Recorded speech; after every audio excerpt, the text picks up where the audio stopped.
Aksi main hakim sendiri yang teramat kejam dan di luar batas kemanusiaan kembali mengguncang wilayah ibu kota Jakarta.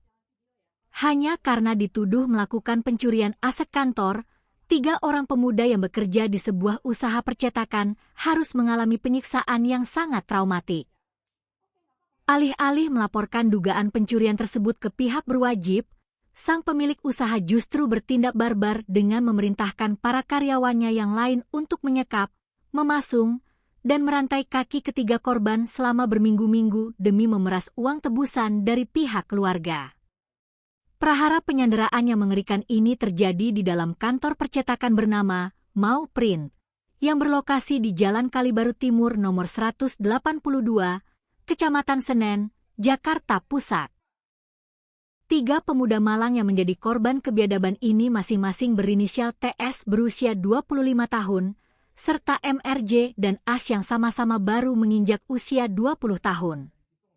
Kasat Reskrim Polres Metro Jakarta Pusat, AKBP Robi Heri Saputra, dalam sesi konferensi pers resminya pada Senin, 29 Juni 2026, mengungkapkan bahwa otak utama sekaligus pemilik ide keji dari aksi pemasungan ini adalah bos percetakan itu sendiri.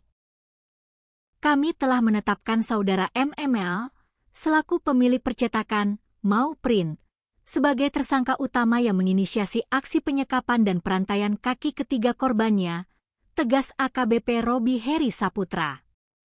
Rentetan kekejaman ini terstruktur rapi karena melibatkan 6 karyawan lainnya yang memiliki peran masing-masing. Tersangka AI berperan melakukan penganiayaan fisik dan menagih uang tebusan kepada keluarga korban sebesar 50 juta rupiah per orang atas perintah MML. Tersangka S bertugas membelenggu kaki para korban dengan rantai besi serta ikut mengintimidasi orang tua korban.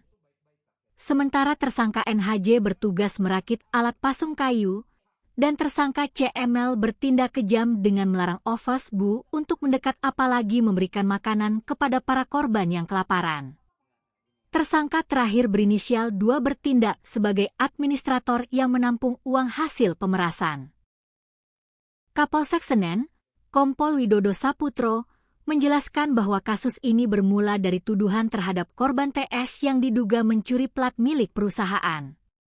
Di bawah tekanan interogasi sepihak dan kekerasan dari tersangka AI dan S, TS menyebutkan bahwa aksi tersebut ia lakukan bersama 2 temannya, MRJ dan AS. Sejak saat itulah, ketiganya dikurung di ruang isolasi selama hampir 3 pekan dengan kondisi kaki terikat rantai besi dan tali baja.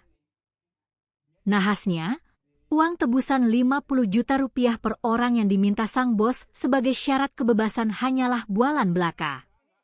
Ketika salah satu orang tua korban, yaitu orang tua dari AS, sudah mengirimkan uang tebusan sebesar 50 juta rupiah melalui transfer rekening, korban AS tetap saja dikurung dalam posisi kaki diborgol dan tidak dilepaskan oleh para pelaku.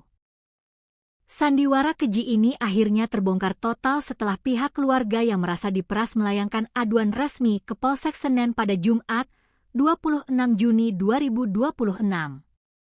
Kasus ini pun seketika viral dan memicu kegemparan luar biasa di jagat maya setelah rekaman video yang memperlihatkan kondisi mengenaskan para korban diunggah oleh akun Instagram FKPB_Jakarta.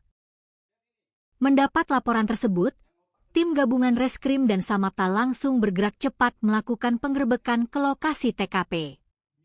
Polisi mendapati ketiga korban dalam keadaan lemas tak berdaya dengan kaki terbelenggu rantai besar dan gembok cakram.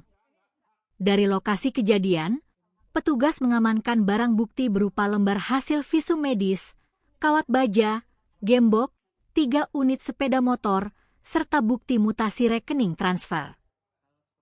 Kini, ke-7 tersangka dijerat dengan pasal berlapis tentang pemerasan, perampasan kemerdekaan, serta penganiayaan berdasarkan Undang-Undang Nomor 1 Tahun 2023 tentang KUHP dengan ancaman hukuman penjara maksimal 9 tahun.